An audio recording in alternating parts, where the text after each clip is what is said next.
Everyone loves Yoga Nidra. Don't they? What do you think that is? Because we get to sleep. You know, there are three things that, in Ayurveda, there are three things that we're meant to control in life. That is food, sleep, and sex. Food, sleep, and sex, because these are the primary drives, survival drives of people. Food, sleep, and sex. So, you know, whenever you say anything about food, sleep, or sex, people go, oh, yeah, you know. Because it's, you know, it's programmed into us, isn't it? So, but the interesting thing about Yoga Nidra is that even though it's meant to be very restful and deep, it is actually not a very easy practice.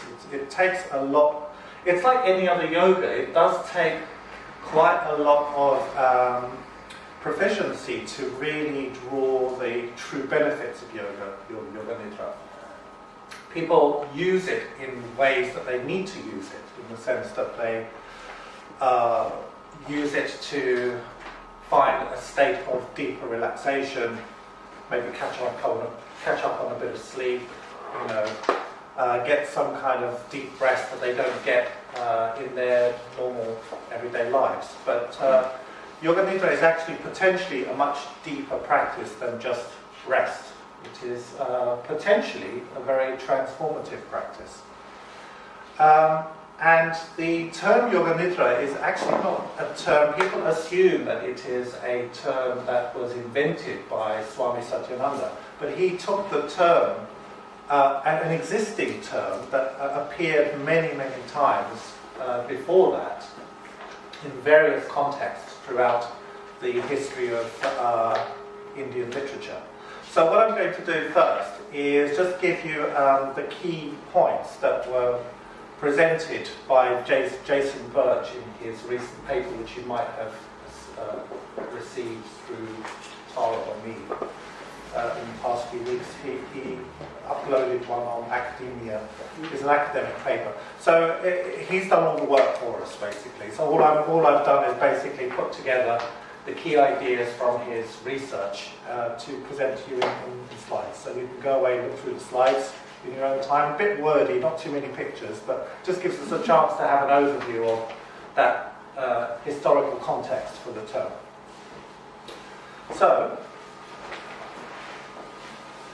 Yoga Nidra is considered to be a guided meditation performed in a supine position, as we know, and the practice as we understand it was popularized and, well, in fact created by the Bihar School of Yoga, very specifically Swami Satyananda Saraswati. And he wrote a book about it in the 70s, 1976. It's like a blue book. Many of you may have it on your shelves already.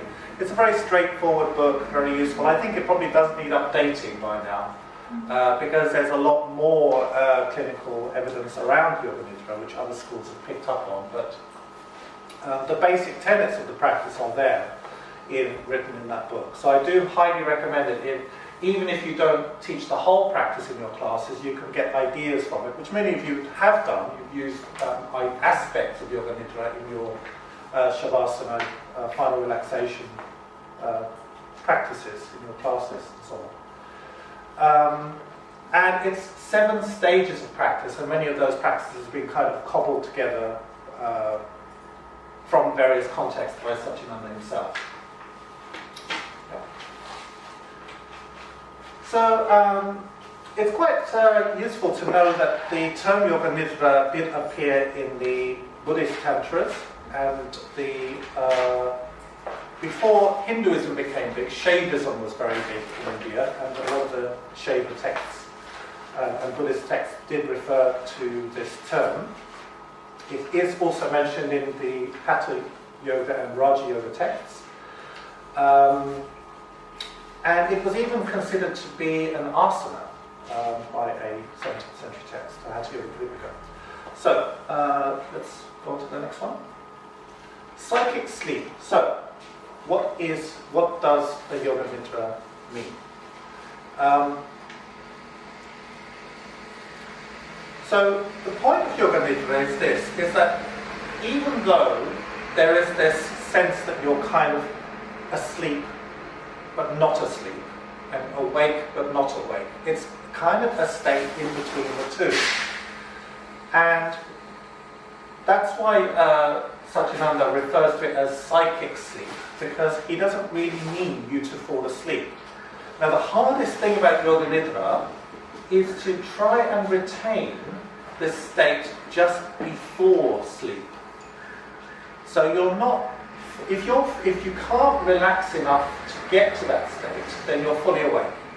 And then you can't fully appreciate the benefits of Yoga Nidra, because you need to be able to get to that level when you're almost asleep for the transformation to happen. That's the key thing about Yoga Nidra. And that's where the practice comes. Because when people, and you'll notice this with your own practice and with your own students' practice, that when you start to teach it, your students will just be either out like a light, or they'll be like very, very unrelaxed and anxious that they'll fall asleep. I mean, we all have that, right? That anxiety that you're just suddenly going to go. And so because of that anxiety, you just don't let go. You know, you're stuck in this state of too much wakefulness. So, what does Yoga Nidra mean? We all think we know what it means, do we? That means yoga sleep. But let's think about this. Is it the sleep that is yoga? Or is it the sleep caused by yoga? Or is it the sleep of yoga? When you think about it, they all mean slightly different things, don't they? So what is meant by Yoga Nidra exactly? And there is no right answer in a way, because when you look deeply at Sanskrit, there is meant to be a lot of variation in meaning. It's a bit like every Sanskrit term, Sanskrit word could potentially be like a zip file of ideas with lots of philosophical implications. So that sort of exactitude of meaning that we enjoy in English is much harder to grasp in Sanskrit. And this goes for many Sanskrit terms, all Sanskrit terms to some extent. So there's this kind of fluid nebulousness that is felt rather than known cognitively in Sanskrit.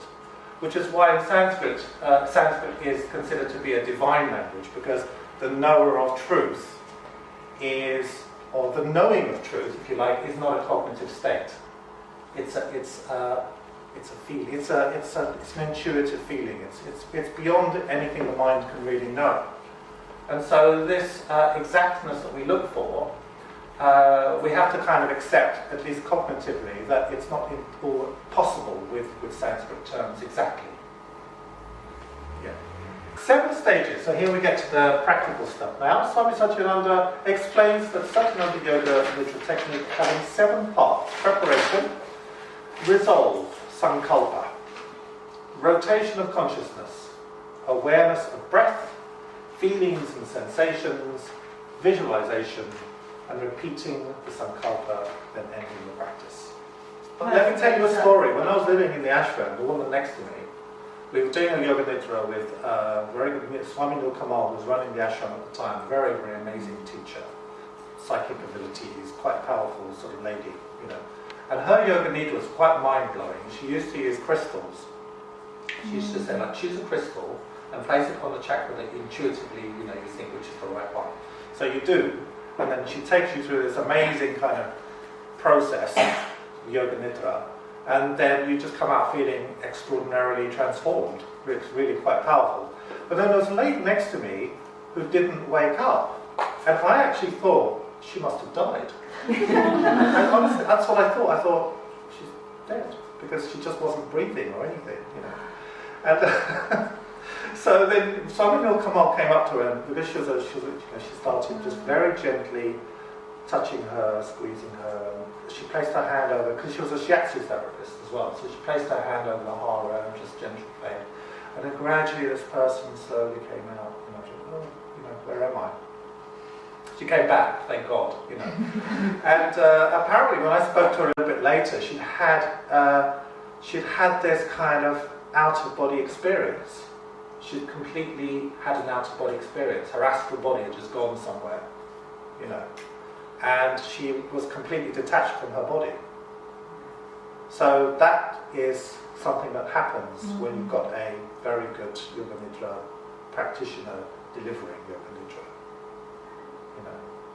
So it's the senses that bring them back. It's the senses and the mind that brings you back. You have to reconnect through the senses, the touch, the eyes, the smell. You know, that's why they use smelling salts sometimes to bring you back. You're like, oh, you know, it's the senses that bring you back. Because it's the senses really that connect you to the world outside yourself, doesn't it? Yeah. And that's why in Pratyahara they say withdraw from your senses, so to give yourself a chance to go somewhere different, you know, to go to a different level of consciousness. But back to this, you said to me once that Yoga Nidra has to be 20 minutes or more. It can't be less than 20 minutes. I don't think you can go through 7 stages in less than 20 minutes. If you pull something out, if you think, okay, I'll just do this or I'll just do that, it's not Yoga Nidra in the classical sense, in the Satyananda sense. It's not Yoga Nidra anymore. It's something else. It's a guided visualization. It's a relaxation.